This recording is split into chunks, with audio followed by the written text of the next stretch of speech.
मृदुल शर्मा है मेरा नाम और आप सभी को जय श्री राम। अयोध्या से आज श्री भगवान का प्राकट्य उत्सव है और इसलिए अयोध्या उमंग और उत्सव से सराबोर हो गई है। और मानस में बाबा तुलसीदास लिखते हैं, जोग लगन ग्रह बार तिथि सकल भय अनुकूल चर अरु अचर हर्ष जुत राम जन्म सुखमूल। और आज वही मौका है जब प्राण प्रतिष्ठा की जाएगी और उसके लिए अवध नगरी कौशलपुर धाम सजकर तैयार हो गया है। आज आप सभी के प्रभु श्री राम आने वाले हैं, उनका प्राकट्य उत्सव है और इसलिए हम कह रहे हैं कि सारे लगन गृह सब अनुकूल हो गए हैं। अभिजीत मुहूर्त में भगवान श्री राम का जन्म हुआ था और आज कुछ ऐसा ही लग रहा है, क्योंकि चारों दिशाओं में श्री राम के नाम की गूंज है और चारों दिशाओं से सिर्फ एक ही नाम सुनाई दे रहा है, जय श्री राम का उद्घोष। भक्त जो हैं लालायित हैं और ये तस्वीर में जो आपको दिखा रहा हूं, प्राण प्रतिष्ठा महोत्सव में आए सभी भक्तों का श्री राम जन्मभूमि तीर्थ क्षेत्र ट्रस्ट स्वागत करता है। फूलों से इसे सजा दिया गया है। जहां से मैं तस्वीरें देख पा रहा हूं, सुरक्षा के तो कड़े इंतजामात किए गए हैं, लेकिन आप देखिए जैसा कहा गया है कि प्रभु श्री राम जब अयोध्या में आए थे, जब प्रकट हुए थे, तब इसी तरह से अयोध्या उत्सव मना रही थी, घर घर बधाई बाजी जा रही थी। और बड़ी अहम बात यह है कि आज वैसा ही लग रहा है। आज अयोध्या सोई नहीं है। आपको तस्वीरें में दिखाऊंगा, यहां से तस्वीर दिखाइए जरा निशान, किस तरह से पूरे फूलों से सराबोर कर दिया है। ये राम जन्मभूमि का द्वार आप देख रहे हैं। जो दर्शक इस समय देख रहे हैं, जो अयोध्या आएंगे भविष्य में, वो इसी द्वार से अंदर जाएंगे और अपने प्रभु श्री राम लला का दर्शन करेंगे। ये द्वार इसलिए काफी महत्वपूर्ण है क्योंकि यहां पहले अलग तरह की छटा थी, लेकिन आज ये छटा बदल गई है क्योंकि आज प्रभु श्री राम की प्राण प्रतिष्ठा है।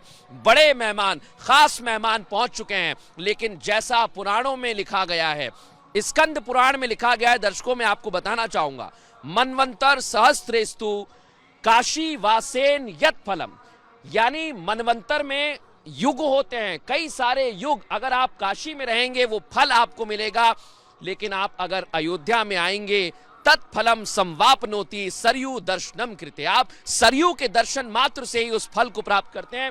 और आज प्रभु श्री राम आ रहे हैं। ये द्वार किस तरह से सजा दिया गया है आपको ये तस्वीर में दिखा रहा हूं और एक्सक्लूसिव तस्वीर इस समय हम आपको दिखा रहे हैं।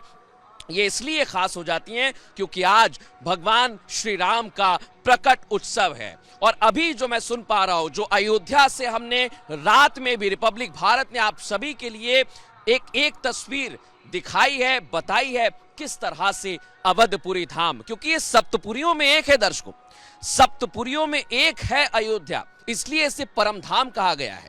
और अयोध्या, जब हम त्रेता का वर्णन पुराणों में पढ़ते हैं तो उसमें लिखा गया है कि अयोध्या स्वर्ग के समान है, यानी स्वर्ग जैसी है। और आज अगर मैं अतिशोक्ति ना कहूं तो आप समझिए कि ये स्वर्ग ही लग रहा है। पूरी अयोध्या की नगरी सजकर तैयार है और जैसा हम कह रहे हैं कि त्रेता में वर्णन है, उसी तरह से अयोध्या में तस्वीर दिखाऊंगा बिना देर किए। आप देखिए यहाँ रंगोली की जो आप तस्वीर देख रहे हैं, इसमें भी कई भाव छिपे हुए हैं, क्योंकि राम के स्वागत के लिए कोई बंधनवार लगा रहा है, कोई दिए जला रहा है, कोई रंगोली बना रहा है। और ये जैसा श्वेता ने जिक्र किया कि दिवाली है, ये दिवाली से भी आगे बढ़कर प्राकट्य उत्सव अयोध्या आज मना रही है और आज प्रभु श्री राम के लिए सब लालायित हैं। और अभी जो सबसे बड़ी और अहम खबर यह है कि पूरी अयोध्या नगरी सज कर तैयार हो गई है। अलग अलग जगह से हम आपको तस्वीरें दिखा रहे हैं, बता रहे हैं। और ये आप देखिए किस तरह से जब आप वाल्मीकि रामायण को उठाते हैं उसमें भी इस बात का जिक्र किया गया है। और फिर मानस में जब गोस्वामी तुलसीदास जी लिखते हैं कि सकल भय अनुकूल, यानी सब कुछ अनुकूल हो जाता है।